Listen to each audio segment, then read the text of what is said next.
O nascimento de Jesus. Lucas 2, versículo 1. Naqueles dias foi publicado um decreto de César Augusto, convocando toda a população do império para recensear-se.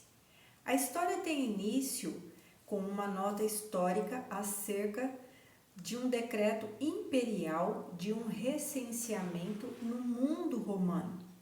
Quando isso foi posto em operação na Palestina, fez com que José e Maria fossem de Nazaré para Belém a fim de serem alistados em sua própria cidade ancestral.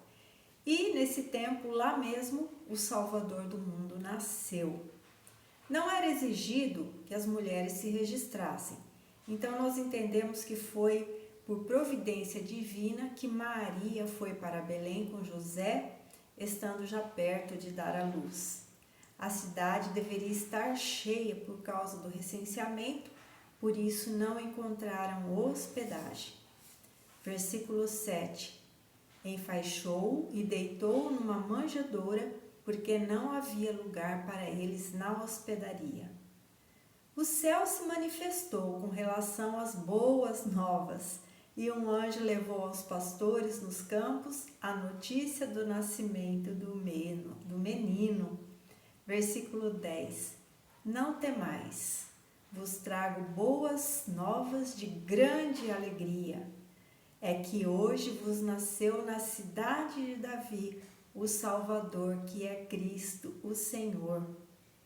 A cidade de Davi era Belém, fica a 10 quilômetros ao sul de Jerusalém e foi a terra natal de Davi e seu lar original. O nascimento de Jesus na cidade de Davi cumpriu a profecia de Miqueias 5, capítulo 5, versículo 2, que diz: E tu, Belém, Efrata, pequena demais para figurar como grupo de milhares de Judá, de ti me sairá o que há de reinar em Israel, e cujas origens são desde os tempos antigos, desde os dias da eternidade. Isaías 9, 6 a 7 também diz: Porque um menino nos nasceu, um filho nos foi dado, e o governo está sobre os seus ombros, e ele será chamado Maravilhoso Conselheiro, Deus Poderoso, Pai Eterno, Príncipe da Paz.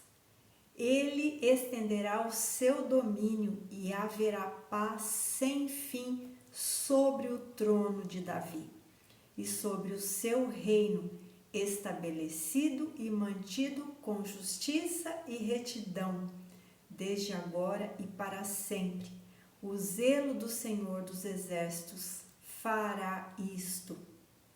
Logo após entregarem a mensagem, os pastores, no versículo 13 diz: Subitamente apareceu com um anjo que entregou a mensagem aos pastores, uma multidão da milícia celestial, louvando a Deus e dizendo: Glória a Deus nas maiores alturas, paz na terra entre os homens a quem Ele quer bem.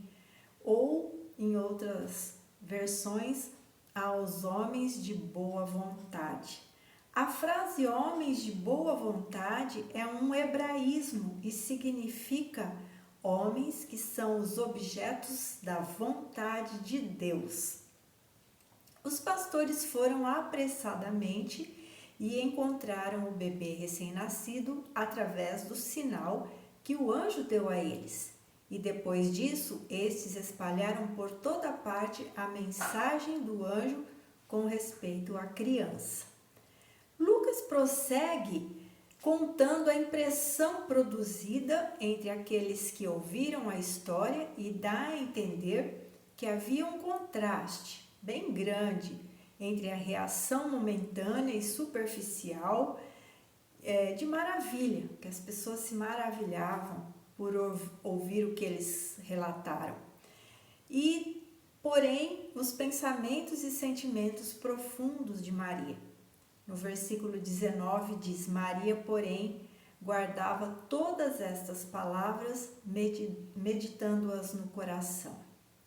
Lucas 2, 25 a 35, nós vamos então observar duas manifestações incomuns, ou diferentes, ou proféticas, vamos dizer assim, na consagração de Jesus no templo. A primeira delas é sobre Simeão, e nós vamos ver sobre o cântico de Simeão.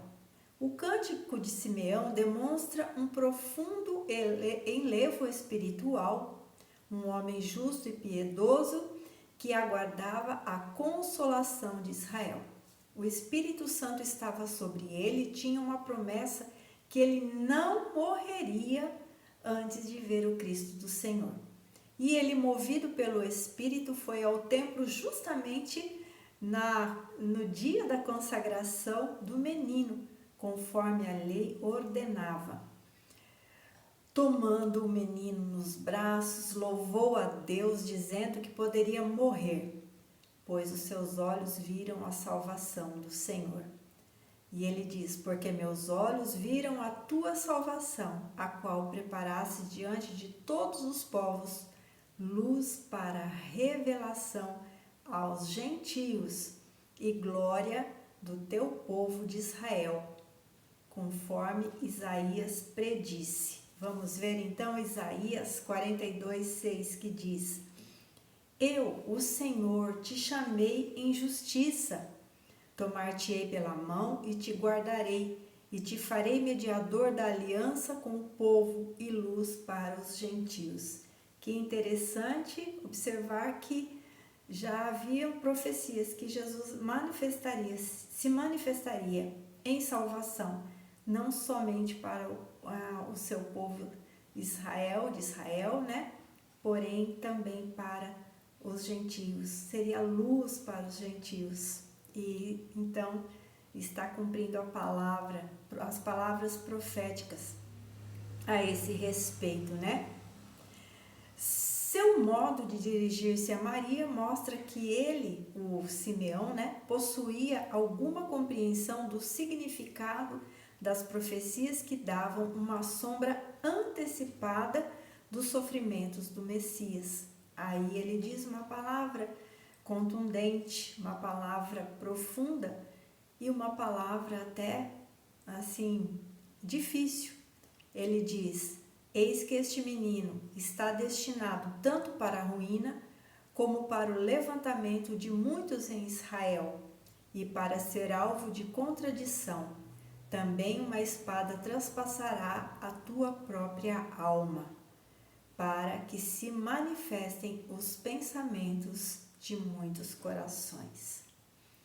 Outra manifestação neste momento da consagração de Jesus no templo foi da profetisa Ana.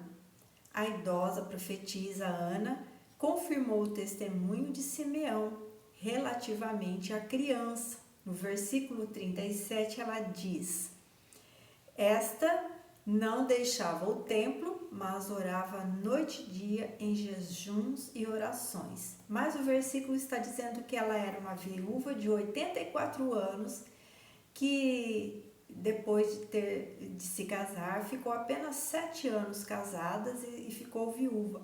Então o texto diz que ela, a vida inteira, ela servia ao Senhor no templo, né? Ela não se casou mais e ela estava então com 84 anos.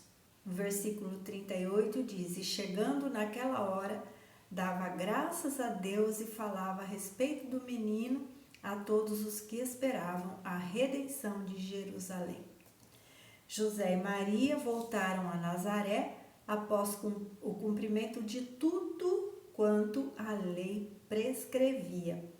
No versículo 39 diz: cumpridas todas as ordenanças segundo a lei do Senhor, voltaram para a Galileia, para a sua cidade de Nazaré.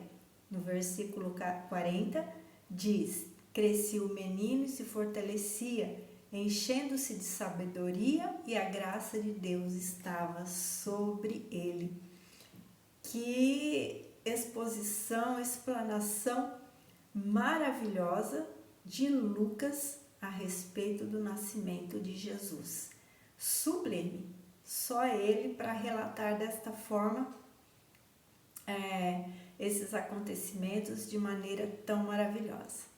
Espero que você tenha gostado, que você possa curtir, comentar, compartilhar e continuar com a gente. Deus abençoe você. Se inscreva se você não se inscreveu, se você está chegando novo, se você está conhecendo o canal agora. Deus abençoe sua vida, em nome de Jesus.